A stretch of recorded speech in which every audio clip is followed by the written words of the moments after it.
Hello, this is Chas with Heirloom Leaves and Seeds, and this weekend is Mother's Day, and so I thought that I would make my jar bouquets that I take to the farmer's market a little bit extra special this week. And I was going to take my jars and put some chalk paint on them, and then use a little sandpaper square to rough them up a little bit to give them a vintage look.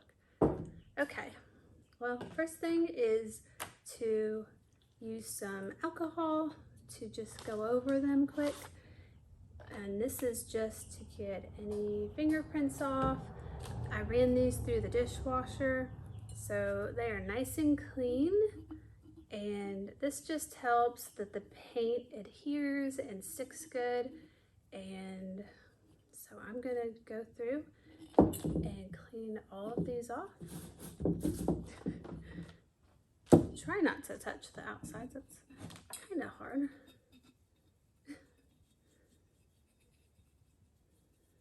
So I'll probably do some for the farmer's market with the white paint and some without.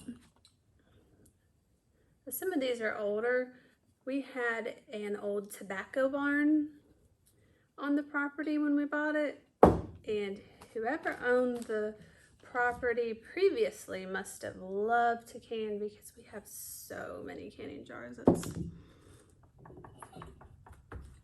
It's funny.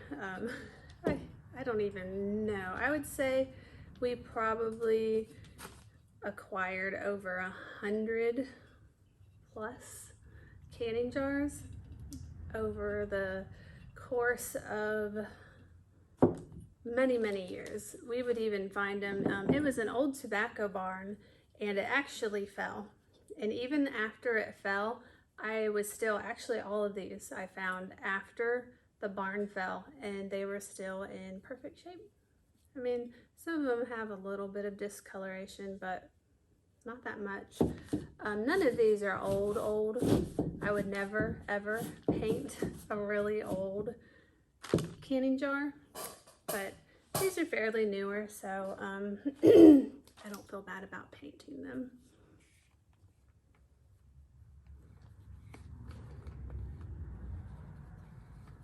All right, this is a Waverly Inspirations chalk paint in plaster. It's an acrylic paint with a matte finish. It says no prep. So hopefully this goes on relatively streak-free. I have this brush and this brush. I think I'm gonna go with this one just because will cover more area quicker, but it might be more prone to streaking, unfortunately, but we'll see.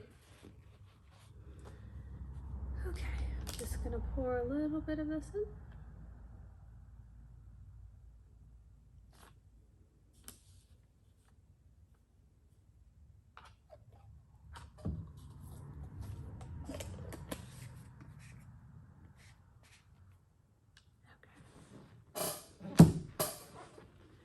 All right, let's see how this goes. Oh, I got paint on me already. There.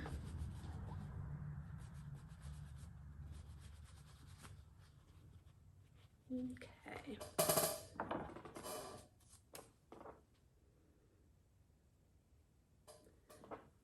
I'm going to paint all of the necks of the jars first.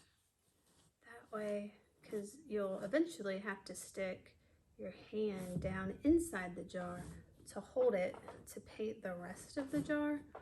And so I want to have this painted first so I don't have to worry about, I think it would be a lot more messy if I didn't do this first. So I'm keeping this relatively dry. I don't want, drip marks or anything like that. It's going on pretty good. And just get around the neck.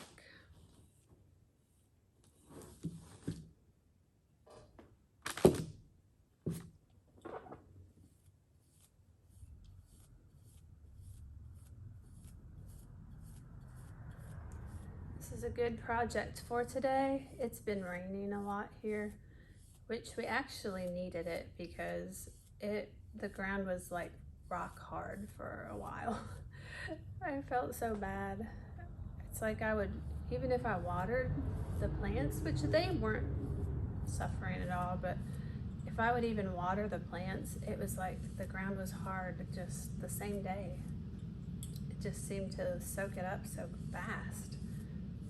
But this was a nice, long, not too hard rain. So hopefully it got down deep in the soil and to the plant roots that are further down, because they needed it. We are just starting to get hot here in Tennessee. We're having some 80-degree days, which is kind of nice.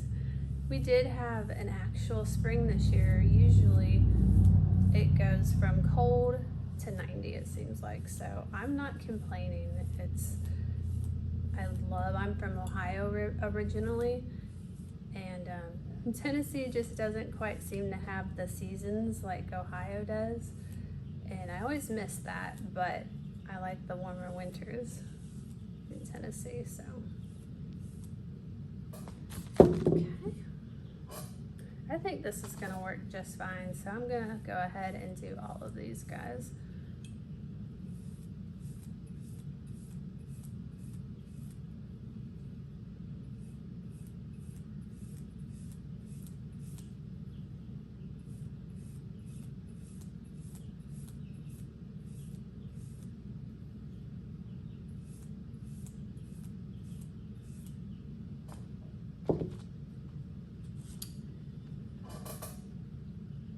These are gonna need 2 coats of paint, so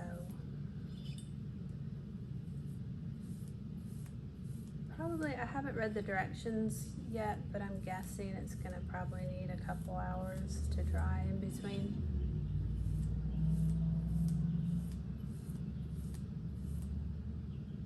Okay. Let's see. For glass, clean with alcohol. I did it right.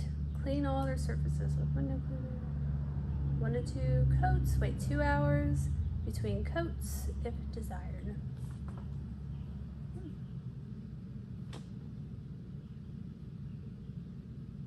And it even says you can distress it with sandpaper, so that's what I was going to do anyways.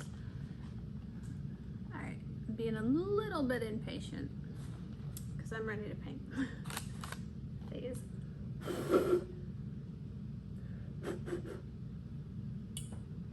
See how this goes.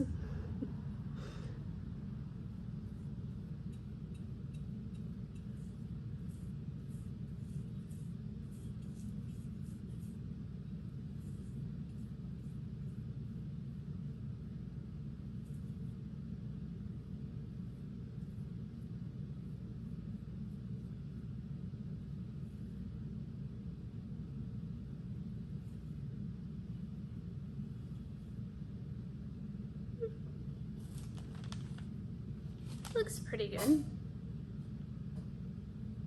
I mean, there's going to be brush strokes. I mean, that's a given. Oops.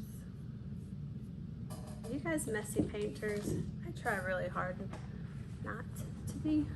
And it's usually just little bits here and there, but still seems like I always end up getting some on me.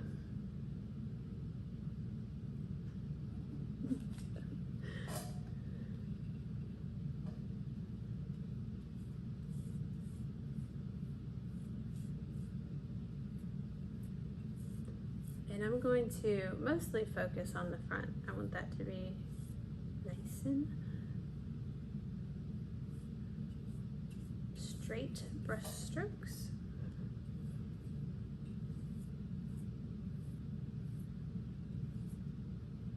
I'm not doing the bottom of it.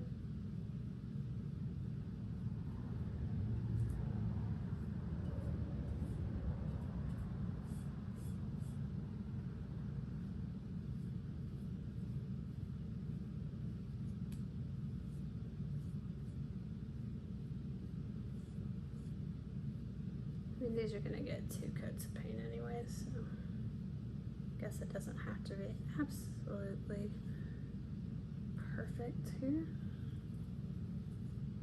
But I do, like I said, I want the art to look really nice.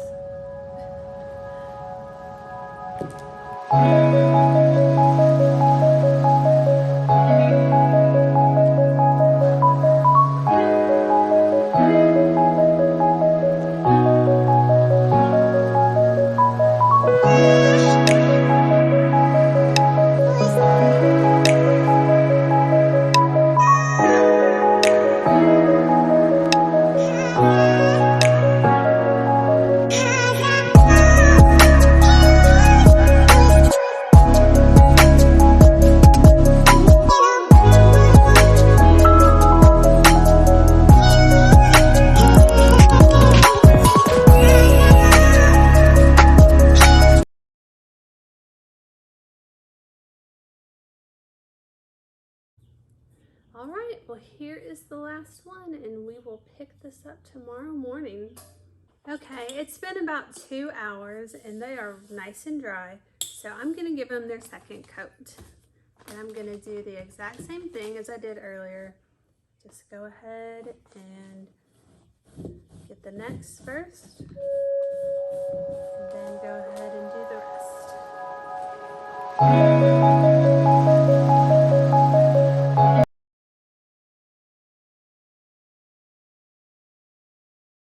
Okay, it is morning, and let's see. All of these have their 2 coats of paint on, so what I'm going to do is kind of rough them up with a block sander. So they look pretty good. I mean, they're pretty, I don't know if you can see that. They're pretty, I mean, you can't see light through them, so I'm pretty happy with them. So what I'm going to do is I'm just going to rough it up a little bit on all the raised areas where there's writing.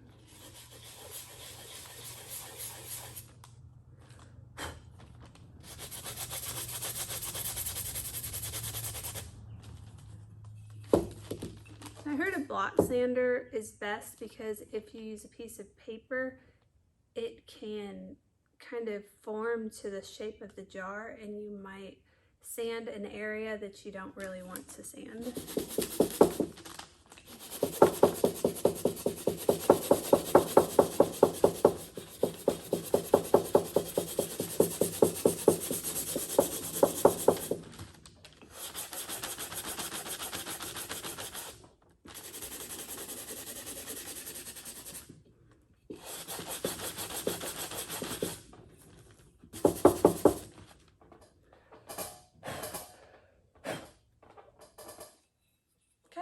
That looks pretty good.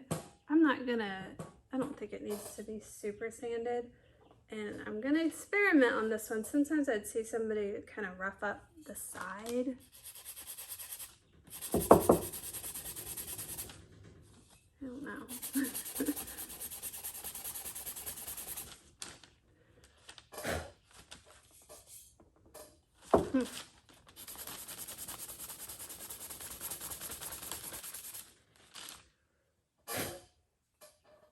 Okay, well there I did like a little one. So I'll do that there and probably down here somewhere. Just a tiny little patch.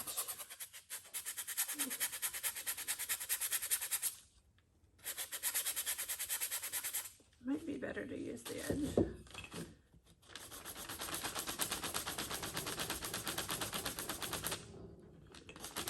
This is taking a lot more time than just the raised lettering. Okay, there's a little patch. Okay, so I did a little one there and up here. I like it.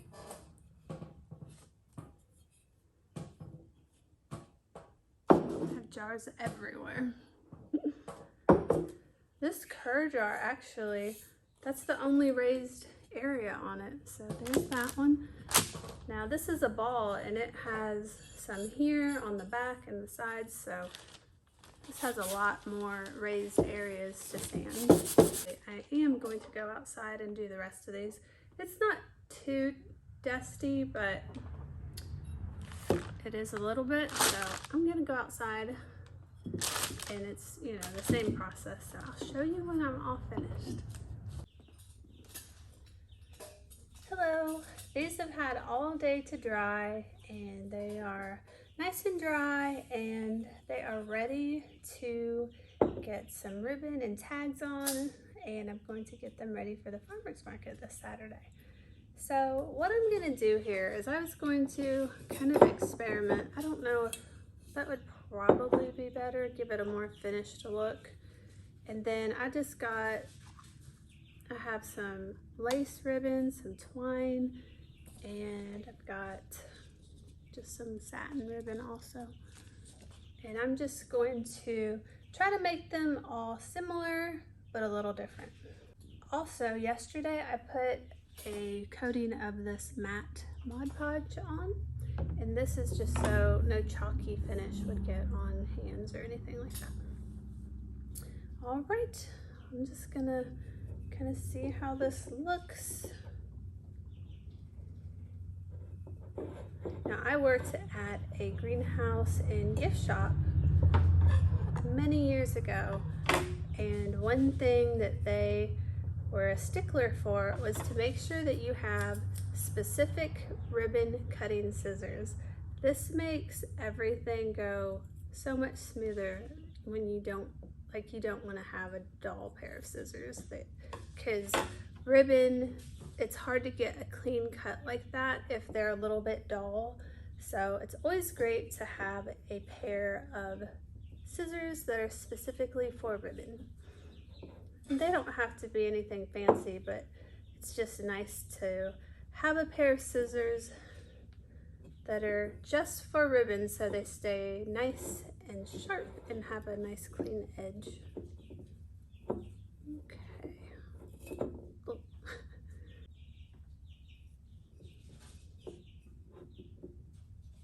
Like for the twine, I won't use my ribbon cutting scissors for that.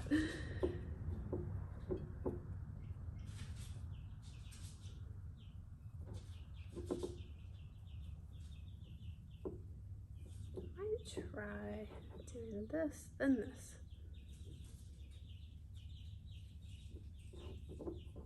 I don't know if you can hear my peeps. They must have just found some food that was hidden somewhere. Okay.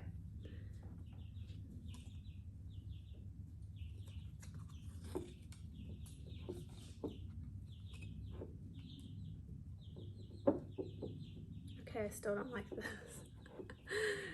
I know. Sometimes you just have to fiddle with things before you get it just the way you like it. And then it will go smooth after that.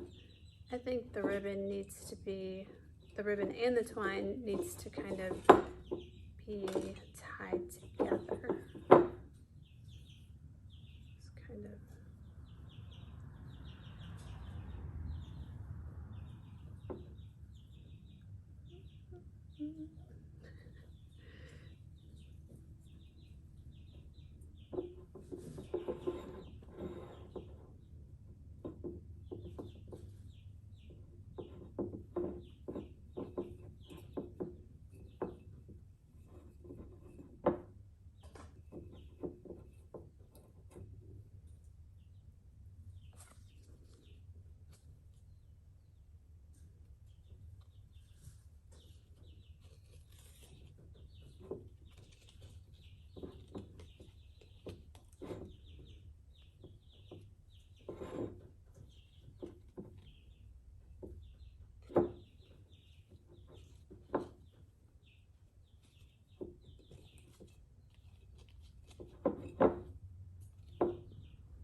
okay.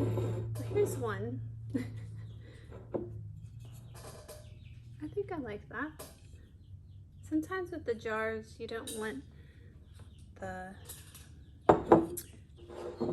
in my opinion, you don't want the ribbon to take away from the flowers. You just kind of want it to accent. So I'm just keeping it simple.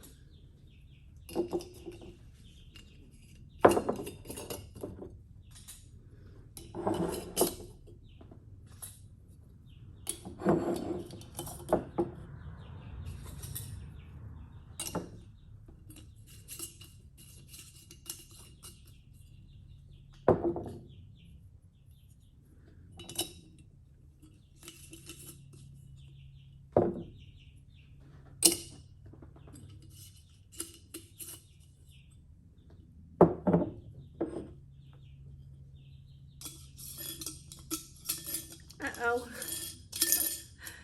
Not working. Oh well. I did notice that neck was a little bit smaller than the rest.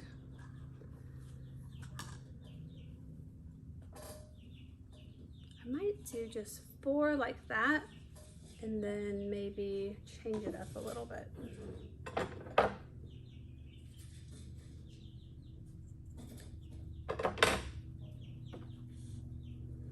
And then do this one just a little bit longer. I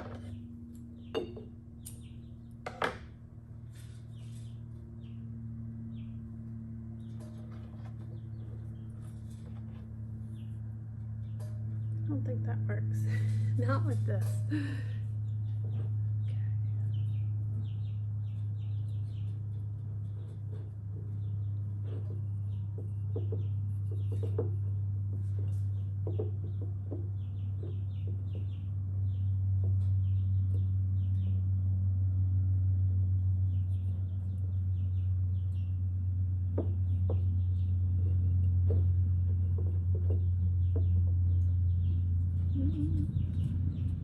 The only bad thing about putting these tags on right now is you have to be very careful about getting them wet and you fill them up.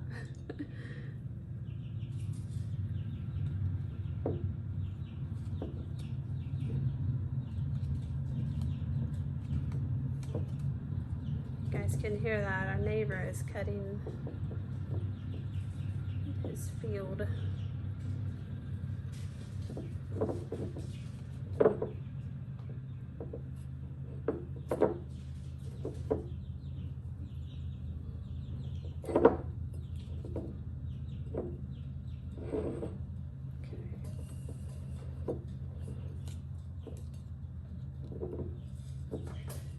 Then I wanted to kind of center it like here and here. I wanted to put it off to the side of the centered rub marks. This one has no markings on it for somebody that wanted something a little more simple.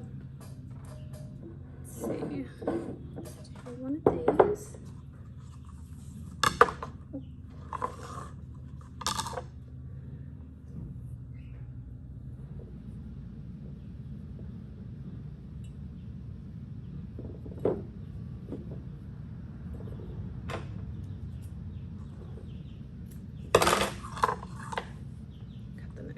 Too.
Okay.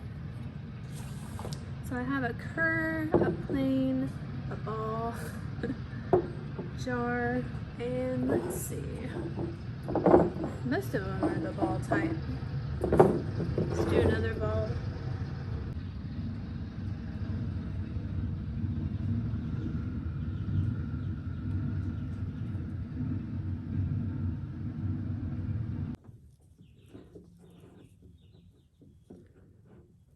A funny story was one year my mom took me shopping for clothes and she would show me a shirt or something and she'd be like, "Oh, do you like this?" And I'd be like, "Yeah."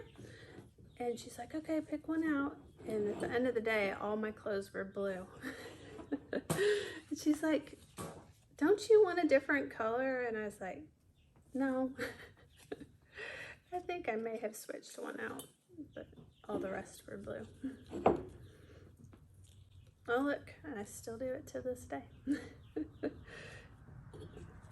Most of my clothes is pretty neutral, but I like black, blue, gray, cream, white.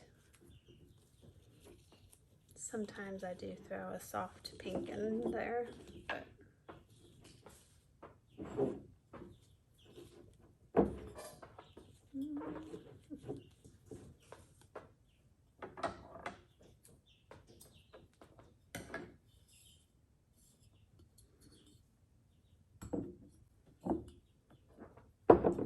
okay, last one.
Oh, what have I done? This one's a little wonky. Let's see here.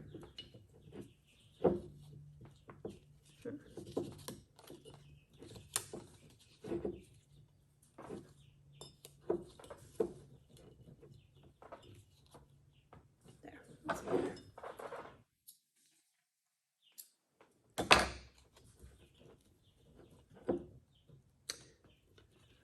Just